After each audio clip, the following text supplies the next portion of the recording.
Estamos de volta com o dia a dia com o Evangelho. E os falsos profetas? Será que eles só existem aqui na Terra? Nesse pedacinho que vamos estudar hoje, do capítulo 21, Instruções dos Espíritos, nós vamos falar dos falsos profetas que estão na erraticidade. Os falsos profetas da erraticidade. Os falsos profetas não se encontram unicamente entre os encarnados. Há-os também, e em muito maior número, entre os espíritos orgulhosos que, aparentando amor e caridade, semeiam a desunião e retardam a obra de emancipação da humanidade, lançando-lhe de através seus sistemas absurdos, depois de terem feito que seus médiuns os aceitem. E, para melhor fascinarem aqueles a quem desejam iludir, para darem mais peso às suas teorias, se apropriam sem escrúpulo de nomes que só com muito respeito os homens pronunciam. São eles que espalham o fermento dos antagonismos entre os grupos, que os impelem a isolarem-se uns dos outros e a olharem-se com prevenção. Isso, por si só, bastaria para os desmascarar, pois, procedendo assim, são os primeiros a dar o mais formal desmentido às suas pretensões. Cegos, portanto, são os homens que se deixam cair em tão grosseiro embuste. Há, porém, muitos outros meios de serem reconhecidos.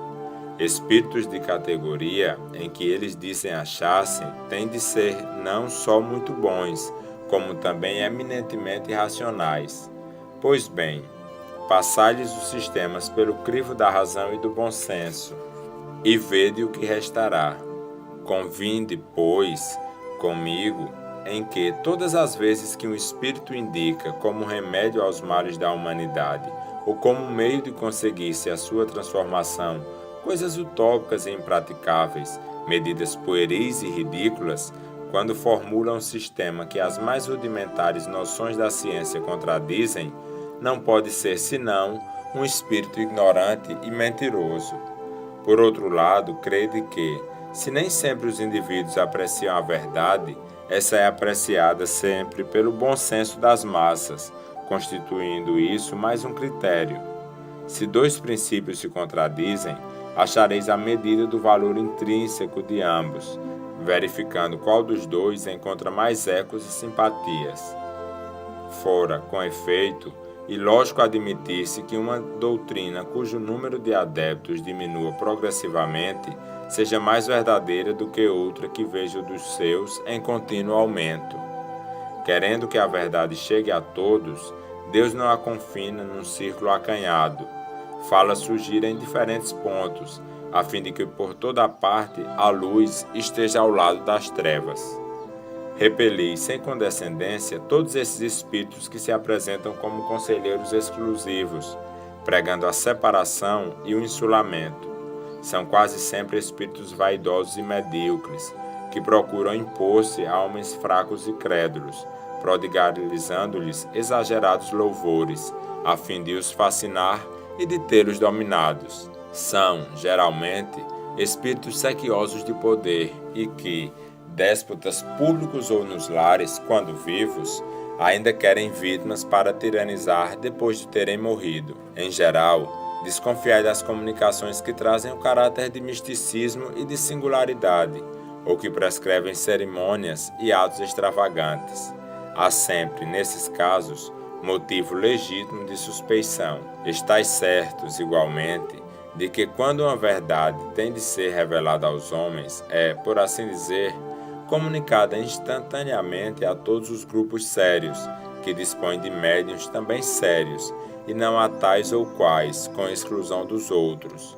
Nenhum médium é perfeito, se está obsidiado, e há manifesta obsessão quando o médium só é apto a receber comunicação de determinado espírito, por mais alto que este procure colocar-se.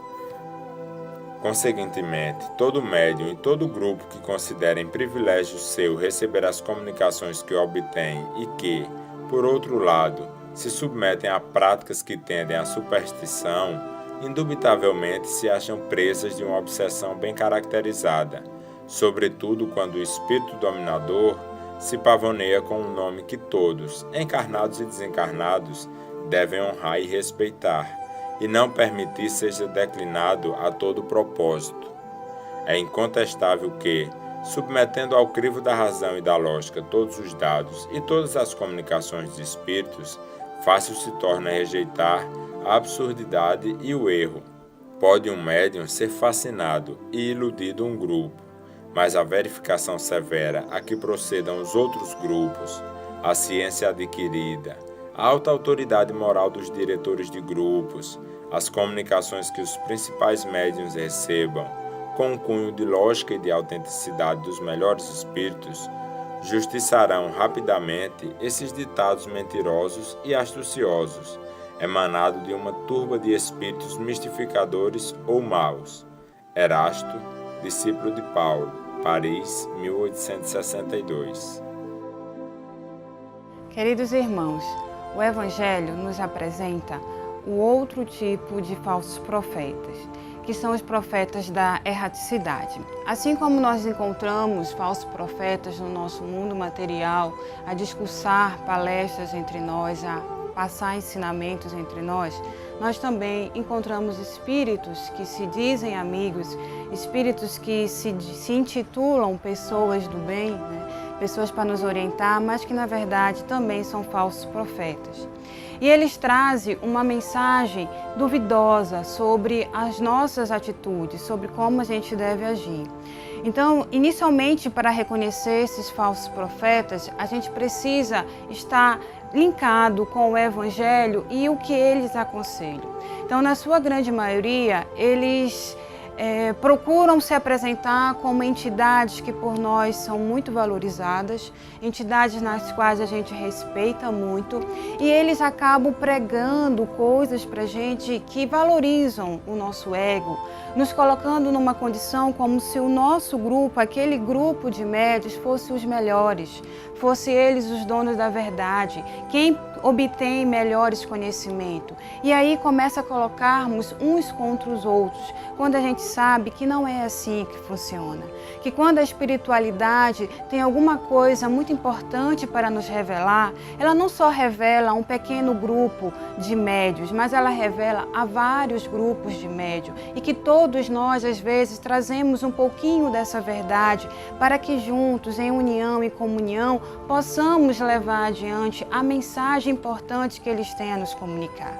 E esses falsos profetas nos enganam, faz a gente entender que nós somos melhores do que outros e que nós estamos numa condição melhor do que outros, o que não é verdade. Então é necessário para que os nossos amigos que se encontram nessa condição de trabalho mediúnico estejam atentos para esses falsos profetas e para as mensagens que eles querem colocar, principalmente quando eles vêm colocar uma mensagem de discórdia e uma mensagem de supervalorização, quando na verdade sabemos que todos somos iguais e que não existe esse um grupo ser melhor do que o outro, mas o que temos é que estarmos preparados para apenas passar a mensagem do mundo espiritual e possamos assim ajudar os nossos amigos, os nossos semelhantes aqui no mundo material. Então, que fiquemos sempre muito atentos para esses falsos profetas.